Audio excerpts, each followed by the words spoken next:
వీరేంద్రబాయ్ కిరాణా సామాన్ కోసం హైదరాబాద్ ఓడింది, మళ్ళీ సైకిల్ ఎట్టుకొచ్చేది అన్నారు. కానీ ఒక కూడా అర్థమైంది, దీంట్లో కనుక మనం ప్రాడక్ట్ వాడుకుంటే ఫస్ట్ ఆరోగ్యం వస్తుంది. ఎందుకు నాకు అనుభవం అంటే, మాది పెద్ద ఫ్యామిలీ, మేము 5 ఉన్నదమున్నాం. మాకు ఒక ఆర్ఎంపీ డాక్టర్ ఉండేది.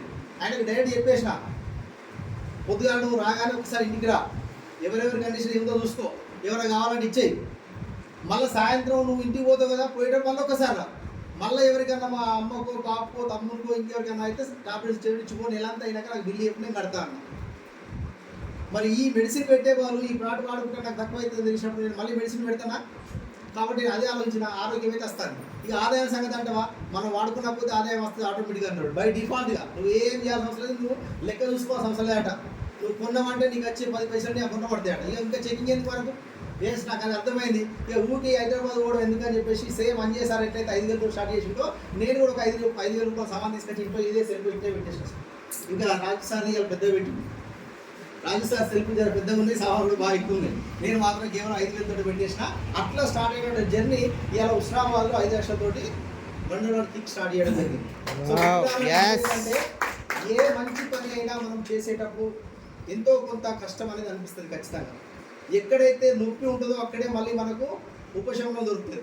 కానీ మనం ఏం చేస్తామంటే నొప్పి తగ్గగానే వదిలిపెట్టి వెళ్ళిపోతాను. అలా కాకుండా ఆర్సీఎం అనేది మన కళ్ళ ముంగట మా గురువు, ఎక్కడ నిర్మల్, ఎక్కడ నిజామాబాద్, ఎక్కడ హుజురాబాద్, దాదాపు ఒక 18 రాష్ట్రాల్లో బిజినెస్ ఉన్నప్పటికీ కూడా రూపాయి పెట్టుబడి లేకుండా నెలకు 4 లక్షల రూపాయలు తీసుకుంటూ కూడా ఈ హుజురాబాద్ పట్టణంలో ఇంత చిన్న షటర్లో కూర్చొని ఈ 10 మందికి మేము ఎట్లా డెవలప్ అయినాము, ఆర్సీఎం చేస్తే ఏ విధంగా ఆరోగ్యం వస్తుంది, ఆర్సీఎం చేస్తే ఏ విధంగా ఆదాయం వస్తుంది అనే విషయాన్ని అవేర్నెస్ చేయాలి.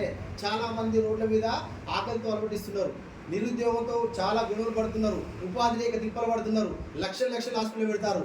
వీళ్ళందరికీ ఏదో మంచి చేయాలనే ఉద్దేశంతో ఆ దేవుడు మమ్మల్ని పంపించింది. కాబట్టి మేము చేయాల్సిన కర్తవ్యం ఇంకా ఉంది అనే ఉద్దేశంతో మనకు సేవ చేయడానికి ఇక్కడికి వచ్చారు. చాలా మంది ఏమనుకుంటారంటే, అంజయ్ సార్ ఫోన్ చేస్తానంటే ఇలా కూర్చుంటే అంజయ్ సార్కి ఏదో కమిషన్ వస్తుంది, రాజు సార్కి ఏదో కమిషన్ వస్తుంది అనుకుంటారు. కానీ మిత్రులారా, మనకు ఎవరైతే మీకు ఫోన్ చేసినో వాళ్ళకు ఒక్కసారి గట్టి క్లాప్స్ కొట్టాడు సార్. ఎవరైతే గట్టి క్లాప్స్ కొట్టాడు. మార్కెట్లోకి మనం వెళ్తే ఏ విధంగా మన జేబు లాస్ అయిందో చెప్పడానికి 10 సలహాలు ఇస్తారు. కానీ జేబు నింపే సలహా ఒక్కడే ఇచ్చిన వాళ్ళు కూడా బయట లేడు. కానీ కేవలం ఆర్సీఎం వేదిక మాత్రమే నీ జేబు ఎట్లా నింపాలి, నీ ఇంటికి ఆరోగ్యాన్ని తెలుసుకోవాలనే విషయాలు చెప్తారు. కాబట్టి అంజయ్ సార్ చెప్పినట్టుగా బయట మార్కెట్లో తెలిసో తెలియకో గత 40 సంవత్సరాలు కొంటూనే ఉన్నాం. అవునా కదా సార్? ఇది నిజమా కాదా? ఇక్కడ చెప్పిందంటే ఏమైనా అబద్ధం ఉందా? ఒక్క అబద్ధం ఇప్పుడే చెప్పండి. ఎందుకంటే అనుమానం అనేది చాలా పెద్ద రోగం. అది తీసేసాం అనుకో, మిగతా మనకి ఏ సమస్య ఉండదు. ఇంట్లో ఉన్నది 100కి 100 బరాబర్ అయినప్పుడు మనం చేసేది మంచిగా చేయడం. బయట చాలా మోసపోతాను ఈ సిస్టంలో. అదే ఒక్క స్టెప్ ఆర్సీఎంకి వచ్చేదంటే వీళ్ళకి 50 రూపాయలకి వెళ్ళి 5 రూపాయలు కంపెనీ తీసుకొని 40 రూపాయలు మనకే ఇస్తుంది. కాబట్టి మంచిదా కాదా? మంచిది. మరి 45 రూపాయలు రోడ్ పోటీ పోయేటప్పుడు అందరూ పిలిచి సపోర్ట్ కొట్టుకుంటే ఇలా 40 దాటస్తారా? దానికంటే ఒక సిస్టమ్ ఉంటుంది కదా సార్. ఇవాళ మనం ట్రైన్లో ఎక్కుతాం, ఎక్కడో ఇద్దరు ఉంటుంది, మన డబ్బు ఎక్కడో ఉంటుంది లాస్ట్కు. కానీ పోతే ట్రైన్ ఎట్లా పోతుంది? దానికంటే ఒక సిస్టమ్ ఉంది. ఆ సిస్టమ్ ఏంటిది? ఈ 45 రూపాయలు మనం తీసుకోవాలంటే ఎట్లా పోవాలి అనేటువంటి పూర్తి వివరాలు ఇలా మా గురుమాత అయినటువంటి వాసవి మేడం గారు మనకు ఎక్స్ప్లెయిన్ చేస్తారు. కాబట్టి ఒక్కసారి నిలబడి గట్టి క్లాస్ తోటి